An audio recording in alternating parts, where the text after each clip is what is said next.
El templo del pueblo de Jim Jones, una de las sectas más peligrosas de toda la historia, que produjo una tragedia donde fallecieron más de 900 personas en Guyana en 1978.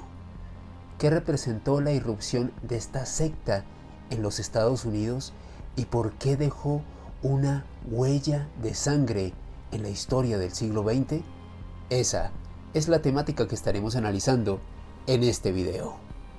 Bienvenidos a Mandrágora. La mandrágora es un ser vivo con cualidades mágicas y propiedades curativas que durante siglos nos ha llevado a un mundo donde la realidad y la ficción coexisten. Misterios, enigmas y curiosidades históricas se mezclan en Mandrágora, un espacio de lo insólito. Presenta Alejandro Bernal.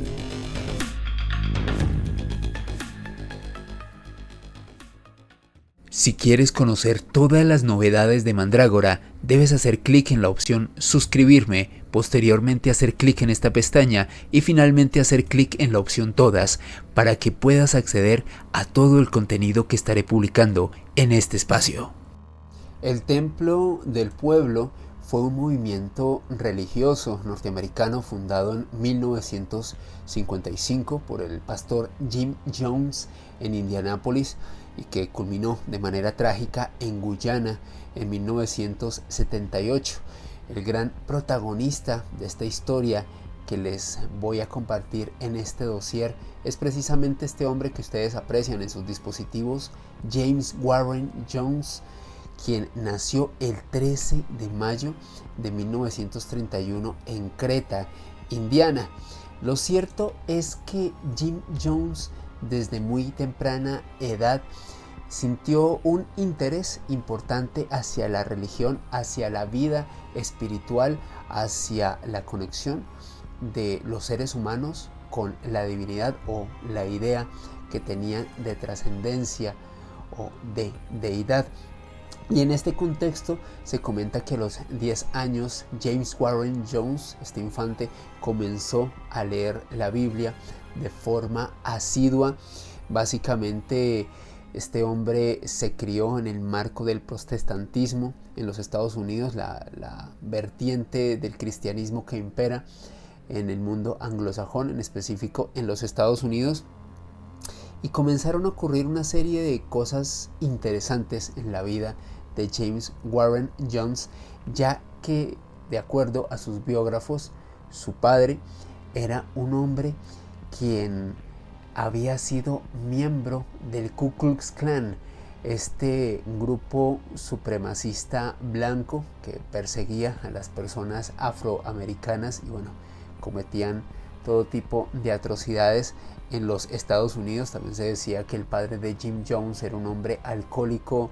Era un lugar bastante disfuncional en el cual creció este niño, y por su parte su madre era una mujer que en cierto modo no correspondía a los cánones de la época. Era una mujer que usaba pantalón. Hay que recordar, década de los 30 del siglo pasado, esto no era para nada habitual en las mujeres de la época. Era una señora que fumaba, o sea, actitudes muy varoniles o masculinas para una mujer de la época. Y todo este contexto fue el caldo de cultivo para que Jim Jones abrazara la religión, se interesara por estos temas espirituales y, por qué no decirlo, al menos esta es mi hipótesis personal, incomprobable, creo que en cierto modo vendrían siendo como el mecanismo de escape de esta realidad tan disímil que vivía Jim Jones en su casa. Dicen los biógrafos de Jones que él realmente, no solamente por esto que había leído de la Biblia, sino también por creencias de su madre, era una mujer quien, a propósito, creía bastante en la reencarnación, o al menos ella sentía que había sido la reencarnación de un soldado de la guerra civil de los Estados Unidos. Ella como que le inculcó este tipo de ideas a Jim Jones desde su infancia, y solía hablarle sobre sus vidas pasadas. O sea, imagínense Jim Jones creciendo con su madre que usaba pantalón, que fumaba y que le hablaba sobre vidas pasadas que había tenido la oportunidad de vivir en periodos previos de la historia. De acuerdo a los investigadores, Jim Jones comenzó a dar sermones en su escuela desde los 12 años de edad, bastante precoz en ese aspecto y en ese contexto, y se notaba que era una vocación que tenía no solamente de predicar lo que él consideraba que era la palabra de Dios, sino también esa capacidad de cautivar al público, de cautivar a las masas, de tener el suficiente carisma para hacer que las personas lo escucharan. Es más, de acuerdo a los investigadores, para ser un infante de 12 años lo hacía bastante bien. Parece que realmente manejaba un lenguaje interesante. Ahí a propósito ven a Jim Jones en una foto posterior con monitos en la mano, con estos primates. Bastante llamativa esta imagen, por cierto. Fue pasando el tiempo y Jim Jones conoció a la mujer que se convertiría en su esposa, Marceline Baldwin Jones, quien desde luego adoptaría este apellido como casada. Esto sucedió después de que terminaron sus estudios universitarios. Jones de inmediato formó parte de la Iglesia Metodista en 1952, donde se preparó como pastor y posteriormente fundó su propia congregación bajo el nombre del Templo del Pueblo unos años después. Pero hay que entender algo muy interesante en este contexto, y es que Jim Jones de todas maneras no se sentía plenamente satisfecho de la doctrina o de la forma en la que la doctrina metodista se impartía en los fieles en aquel entonces. Por eso él sentía que tenía que fundar su propio movimiento, su propia secta o su propio grupo, por así denominarlo. Y es ahí donde arranca lo que ustedes aprecian en este momento, la familia Arcoíris, o al menos este protogrupo, por así denominarlo, esta primera intención de congregación religiosa creada por Jim Jones. Básicamente la familia Arcoíris se basaba en que tanto él como su esposa, o sea Jim Jones y su compañera sentimental, adoptaron una serie de niños de diversas razas. Por eso ustedes aprecian en esa imagen que sale la esposa de Jim Jones con un niño afroamericano, al lado izquierdo tiene un niño asiático, a otro de aspecto anglosajón, otro con el cabello más oscuro. Buscaban la diversidad en ese aspecto en los infantes que ellos adoptaban, y básicamente intentó a partir de esta familia Arcoíris estar su primer grupo, su primera secta y su primera doctrina, por así denominarlo. Jim Jones, quien era un personaje bastante particular, y debido a esa influencia que tenía su madre en él, recuerden, era una fémina que decía haber sido la reencarnación de un soldado de la guerra civil y haber vivido hasta 12 vidas anteriores, pues Jim Jones afirmaba ser la reencarnación de Lenin, Jesucristo y Buda. Realmente unos estándares bastante altos para el señor Jim Jones, personajes muy importantes en la historia en diversas facetas, y él afirmaba ser la reencarnación, reitero, de Lenin, Jesucristo y Buda. Muy llamativa esa característica. Decían que Jim Jones era un hombre quien de hecho tenía, podríamos decir que una situación económica relativamente estable y desahogada, no solamente por sus labores como pastor, sino porque también se codeaba con importantes figuras de la vida pública norteamericana, como lo es el caso de Rosalind Carter, la esposa del expresidente de los Estados Unidos Jimmy Carter. Entre 1977 y 1981, pues Jim Jones en este caso tenía una amistad muy cercana, muy estrecha, con la que en algún momento fue primera dama de los Estados Unidos, así que ya se imaginarán las altas esferas en las que se movía Jim Jones. Lo cierto es que en el año 1955 Jim Jones expresó su rechazo hacia la segregación racial que predominaba en la sociedad estadounidense en aquel entonces, en específico dentro de su comunidad.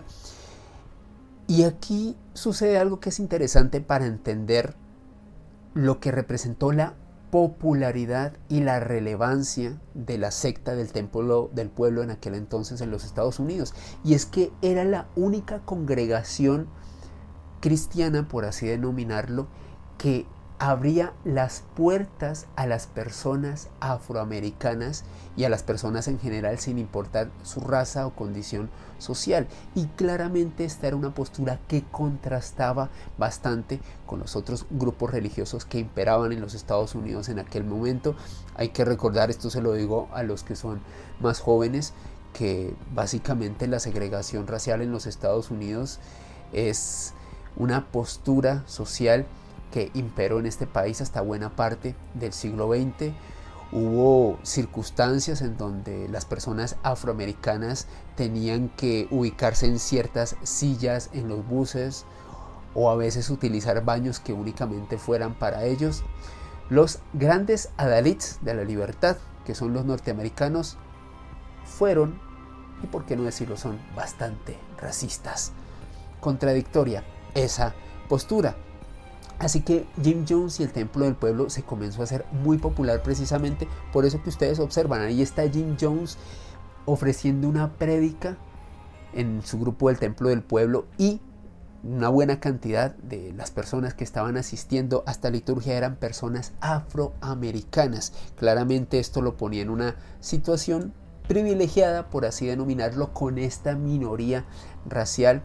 Lo veían con buenos ojos, lo veían como un hombre de buen corazón que aceptaba a las personas de su condición. Y es aquí donde la historia comienza a retorcerse, porque bueno, funda la secta el Templo del Pueblo en 1955. Claramente este hombre tenía un mambo mesiánico en su cabeza, y surge lo que los investigadores denominan como un suceso de inflexión en la historia de este personaje. Y es que, de acuerdo a los investigadores, a los criminólogos, Jim Jones, para ese momento, y teniendo esa influencia y teniendo un grupo relativamente consolidado e influyente en los Estados Unidos, comenzó a manifestar que había recibido la información de forma providencial de que iba a ocurrir un holocausto nuclear, y por ende él tomó la decisión de trasladar a la secta del Templo del Pueblo a todos sus seguidores. Decidió llevárselos a Brasil, porque para él era una de las formas de salvar a su gran familia, a todos sus creyentes, de esta debacle, de este holocausto nuclear inminente, al menos como él lo manifestaba públicamente.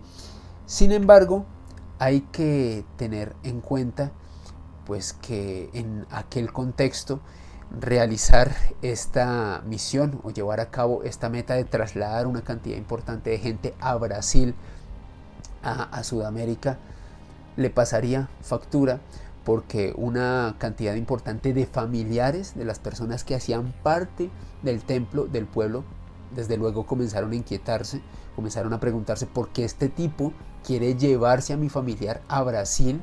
O sea, esto está muy extraño, esto huele muy mal. Y a partir de ese momento, por eso digo, este es un gran punto de inflexión en esta historia, para entender qué fue lo que finalmente se desencadenó en esta tragedia que ocurrió en Guyana en 1978.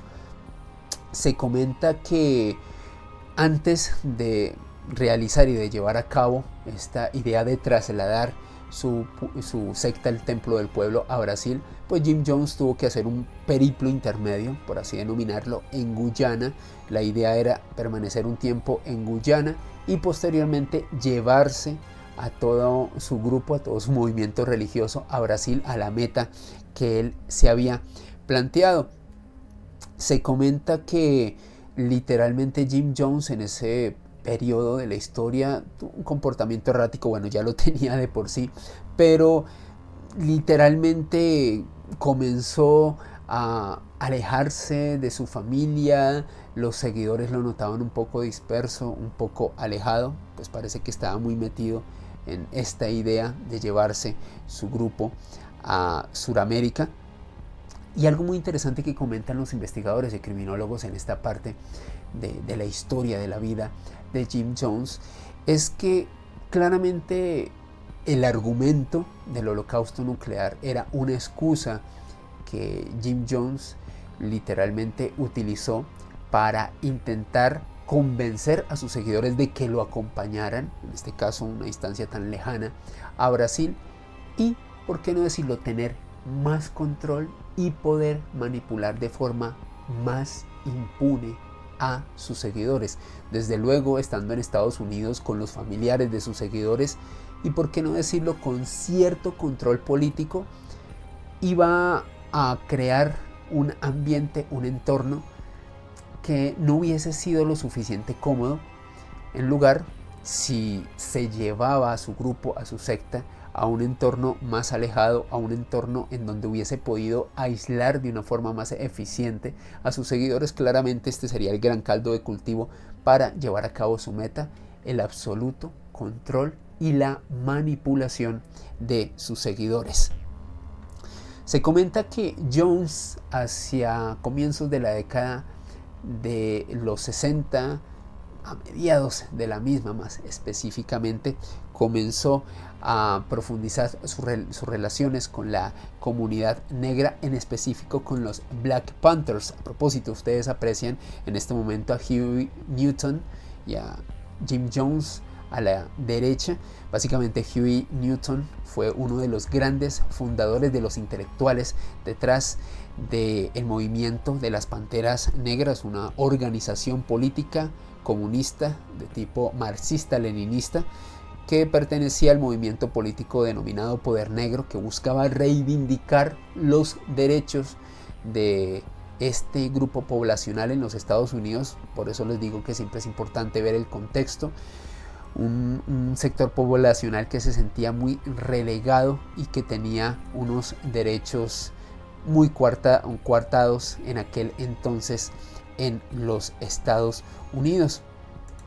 Y gracias a esta relación con los Black Panthers, con el hacerse el favor de personas influyentes también en la esfera pública de los Estados Unidos, que Jim Jones decide formar su propio ejército personal, por así denominarlo, seguidores que estaban entrenados, que sabían utilizar armas automáticas y bueno, tenían, por qué no decirlo, una formación básica a la hora de manipular este tipo de elementos, que decidieron trasladarse, les reitero, a Brasil para llevar a cabo este deseo de este hombre, de este pastor. Pero antes de llegar a Brasil, llegaron a Guyana a crear literalmente algo que se conoció como Jonestown, el lugar, el pueblo donde se reunían los seguidores del templo del pueblo de Jim Jones. Algo muy interesante es que se comenta que las autoridades de Guyana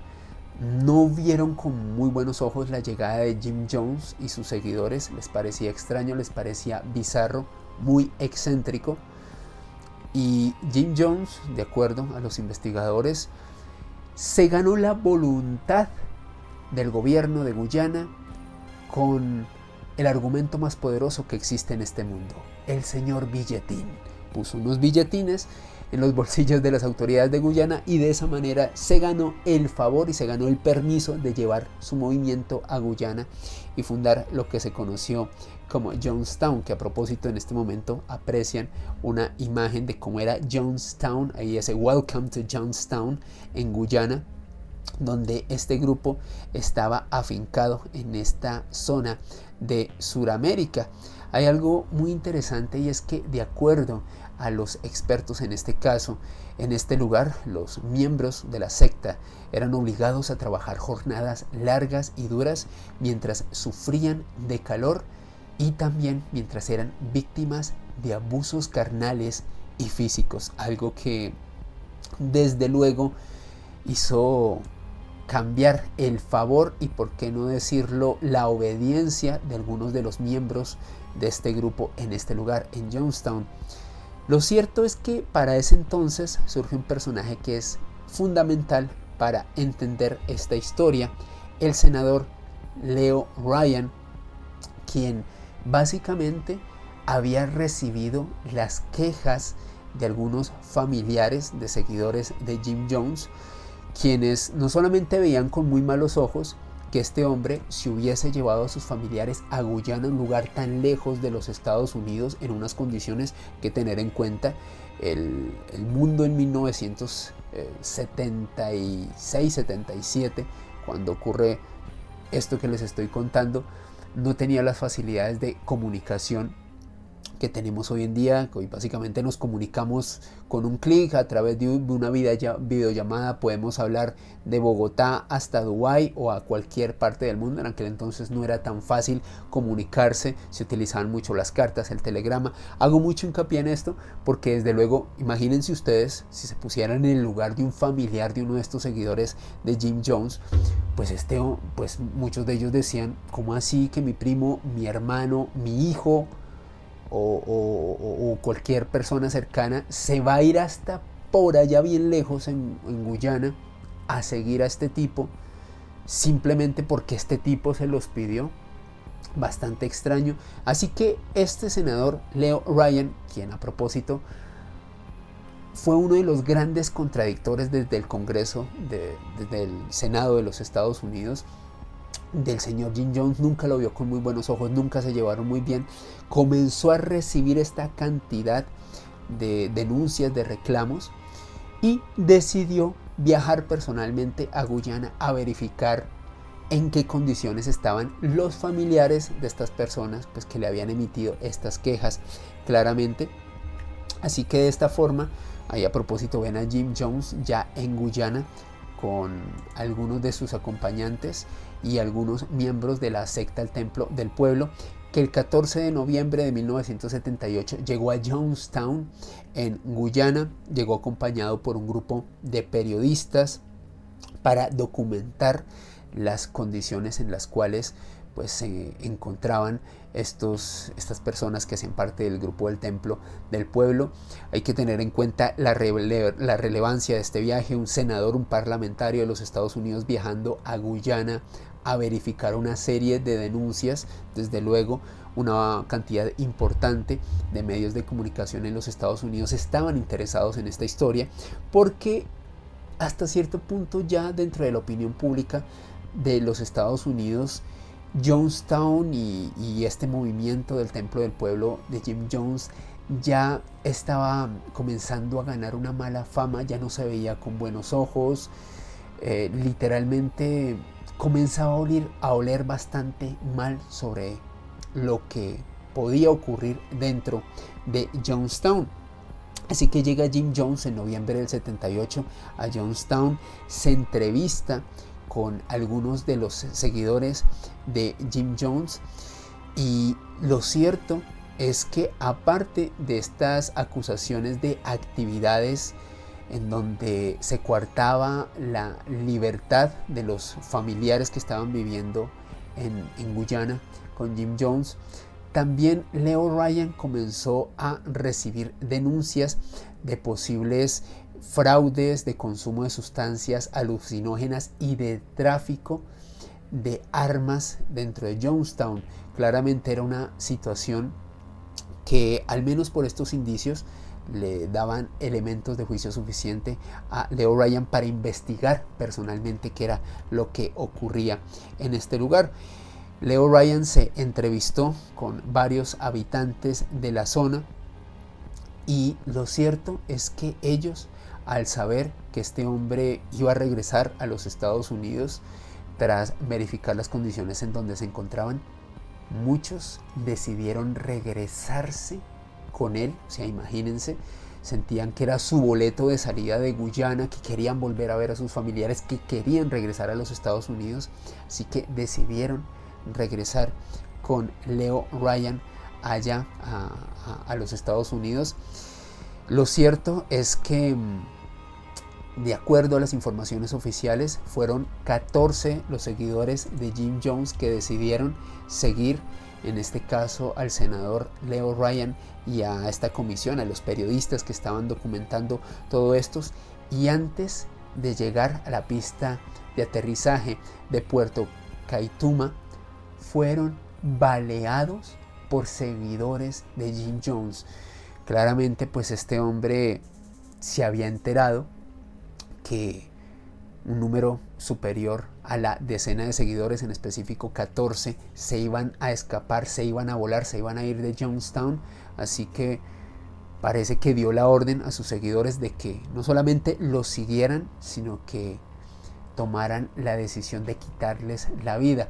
Comprenderán que claramente el deceso de un senador de los Estados Unidos en estas circunstancias tan violentas no iba a salir para nada gratis para el señor Jim Jones, algo que, reitero, en ese momento hizo que esta historia fuese el epítome de una tragedia que marcó buena parte de este último lustro, no, los últimos 50 años del siglo XX. Así que, de acuerdo a los historiadores y a los investigadores que han seguido este caso, tras este hecho lamentable, tras el asesinato de Leo Ryan, su comitiva y 14 de los seguidores de la secta El Templo del Pueblo que se querían regresar a los Estados Unidos, Jim Jones decidió reunir a sus seguidores y les pronunció el siguiente discurso,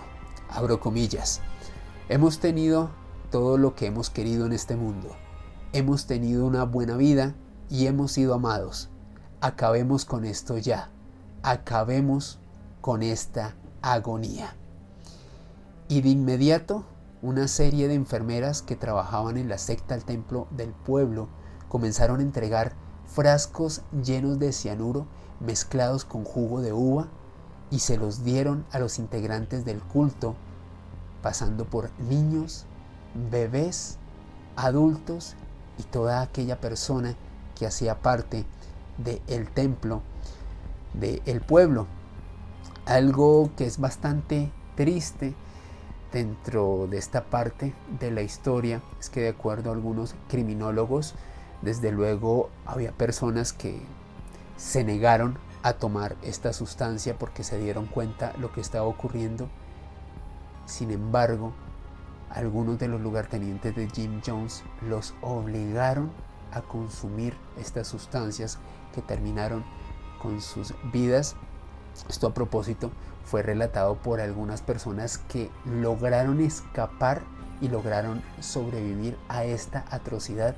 Vieron como muchos de los lugartenientes de Jim Jones obligaban, utilizando estrategias de coacción, incluso con arma en mano, a las personas a beberse este cianuro con jugo de uva.